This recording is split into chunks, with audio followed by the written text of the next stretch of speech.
من افضل الاجهزه اللي لازم تكون متوفره في بيوتنا جهاز البخار. جهاز البخار ده من اقوى وامن واسرع العلاجات اللي بنقدمها لاطفالنا لما يكون عندهم ادوار مصاحبه للكحه.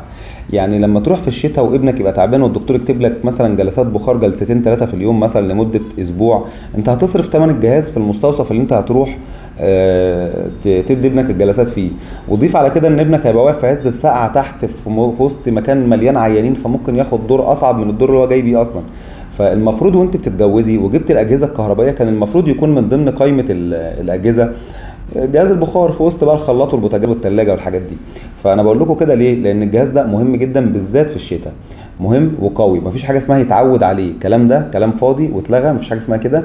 الناس بتقول كده عشان خاطر مرضى الحساسيه بيعتمدوا على الجهاز ده، فظنا منهم ان الجهاز اتعودوا عليه. لا، هو طبيعه المرض ده كده، زي اللي عنده السكر بياخد انسولين هو ما اتعودش على الانسولين، هو طبيعه مرضه معتمد على الانسولين. زي اللي عنده الضغط ومتعود ياخد كل يوم برشامه الضغط، هو ما اتعودش على البرشامه، هو مرضه محتاج كده، مرض مزمن. واللي عنده حساسيه مرض مزمن فمحتاج ياخد جلسات بشكل دوري.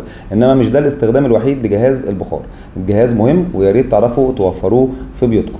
ممكن عيله مع بعضينا نشترك ونجيب جهاز، واللي ابنه عيان ياخد الجهاز يستخدمه. الجهاز ثابت، الماسك بيتغير لكل واحد.